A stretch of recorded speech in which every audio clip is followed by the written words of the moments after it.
2, 1.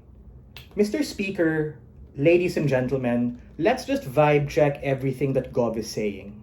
Following their logic, am I automatically an asshole just because I like Michael Jackson's song Billie Jean, choose to listen to it before I debate, and not have to go out on the street or be a social justice warrior wrecking him and his entire legacy on social media in the name of boycotting?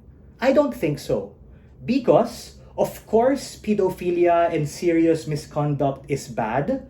That's not what this debate is about. The true comparative, as per Luigi Alcañases, is the nature of boycotting and the interest of a fan insofar as their own safety is concerned, as well as also finding out what are the best ways in which we can achieve government's goal, which is retribution and justice for the crimes committed.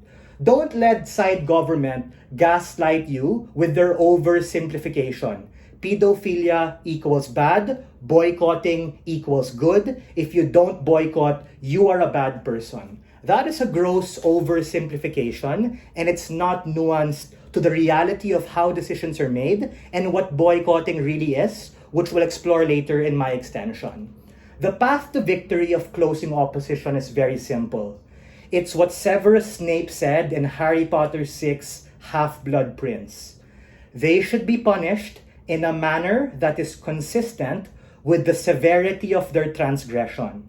In English, that means 3 things. Number 1, punishment should be proportional and targeted to the offender. We're here to reduce collateral damage, no matter how opening government says it's small, because if Andre concedes that the royalties and commissions they get are a minority share, then boycotting it would mean that the manager, the producer, the janitor in the studio has less take-home income to be able to help build his family. It's a separate issue. Number 2, boycotting in principle puts the fan at a certain degree of risk, whether that be emotional risk, physical risk, or reputation-based risk. And number 3, we think that there are other measures to be able to bring that individual to justice rather than having to use people as a socio-political battering ram for change. What is the first layer of my extension? It's a rhetorical question. Why do we have a trial process and system to begin with? And if you read the motion, the dude's already guilty. That is to say, we on closing opposition support a due process that is proportional to their punishment. As Snape said, proportional to the severity of their transgression.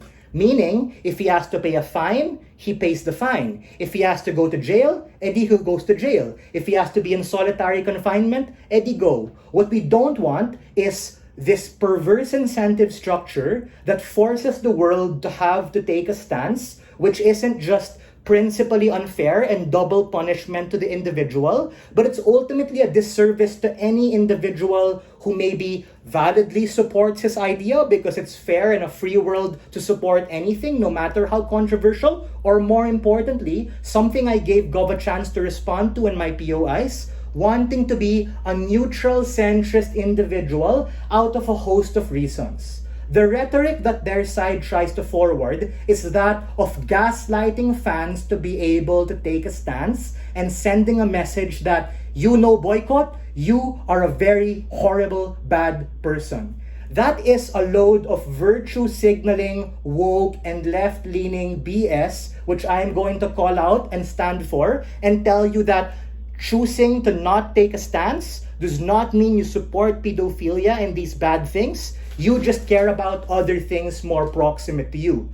Things like what? Things like your job, your time, your reputation. Like I said in my POI to the member, people have different levels of sensibility and emotional understanding. Some people are shy. Some people are anxious and nervous and scared to have to go out. They're worried about their life. Some people are just apathetic and they choose meh, enui, the inside-out emotion. Some people have a different religion and culture that complicate their ability of having to be able to boycott because they're from a particular state that might lead to them being cancelled, them to being stoned, and them being hurt. And these are all completely fucking valid reasons to not have to do anything. And before I get gaslit to tomorrow, we think we're not here to support these atrocities. We're simply taking a moderate and fair burden that as a fan, you should not be compelled to have to boycott or put yourself in the line. Before that, I'll take a POI from Andre.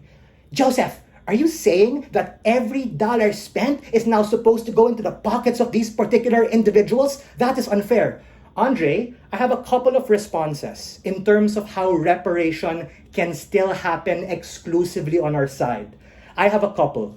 Number one, jail time. Because that person already went through the experience of being able to be determined if they're guilty or not. We let the court decide. You and government should not play judge, jury, and executioner. The second is, their reputation's already destroyed. That is to say, if social media, fan bases, and pop culture are there, they're gonna wreck that dude to tomorrow, like that Luigi guy who allegedly wrecked someone. Meaning, people already are gonna take a stance, like I mentioned in my POI, if it's that proximate to them. But if they don't care, because of a variety of valid reasons, they shouldn't be forced to have to do it. The third, and this is important, in terms of the access to the money, because I get where Gov's coming from. They're saying, every money you give them, it's gonna hurt people, it'll lead to more stuff. Bro, oftentimes during these trials, they not only have to pay a big fine, but their assets are frozen. These punishments in and of itself are enough. Huwag na natin pa idamay the host of all their other people. Their mom, their lolo, their dog, all these other people who they claim are collateral damage and should be upheld. That's why when Camille responded to my POI and said, you should have to take a stance and these people are really bad, they might not even know it. And these are the very people we want to be able to defend because the backlash that they claim to happen inside government is not just going to harm this dude who, by the way, is already going to get fucked, but these particular people who I said have nothing to do with it, and the response of OG was like, Eddie, go, it's fine, you have to take a stance, na. For all of these reasons, just be logical, step out of debate land, and we are very proud to forward our case. Thanks. Thank you for that.